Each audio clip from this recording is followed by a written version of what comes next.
ازاي تكوني زوجة صالحة بجد لجوزك؟ اول حاجة انك تتقي ربنا فيه. يعني ايه تتقي ربنا فيه؟ يعني تعامليه بما يرضي الله، تخافي عليه وتخافي على زعله. اللي بتحب جوزها بتحب كلب البيت بتاعه، بتحب اصغر عيل في البيت عنده. اللي بتحترم جوزها بتحترم اصغر واحد في البيت عنده. يا جماعة ويا ستات ويا بنات، ما نشتكيش ان جوازنا قاسيين علينا، لان احنا في الاصل احنا السبب. احنا لو بنهتم بجوازنا صح، احنا لو بنتكلم معاهم صح، احنا لو بنعمل حدود في تعاملاتنا مع اي راجل غريب، هيبقى احنا كده ماشيين صح.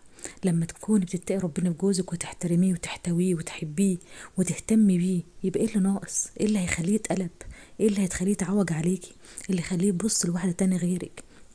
وبطلوا شغل بقى الايه، الحريم وشغل الكيد والكلام ده، ان انا بكلم فلان اهو بضحك معاه وبكلم علان اهو بضحك معاه. كل ده في الفاضي، اقسم لكم بالله في الفاضي. الواحده اللي بتحب جوزها مش هتضطر ان هي توصله لحاجه زي كده ابدا.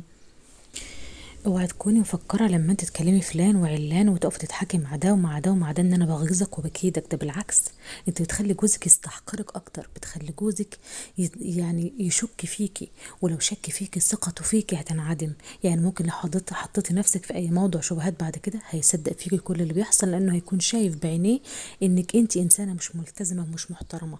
يبقى ليه نعمل في نفسنا كده؟ يا ست الكل، الواحد اللي ما بيحبش مراته بيغير عليها لوحده من عند الله كده. انسان ان هو يغير عليك باي طريقه من الطرق. الانسان لما يشوفك محترمه وملتزمه وبيثق فيك صدقيني يخاف عليكي من الهوى اللي بيعدي. فكل ست حافظه على بيتك وحافظه على جوزك، واهتمي بشقتك واهتمي بنفسك واهتمي بالدنيا اللي حواليكي. اهتمي بامه وبابوه واخواته، صدقيني هتلاقي الدنيا مختلفة معاه تماما.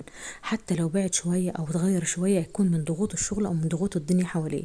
احنا لازم نكون ستات صالحة في المقام الأول، وبعد كده ندور هما ليه بيتغيروا أو جوزي ليه بيتغير. أستودعكم الله، وما تنسونيش من اللايك والاشتراك.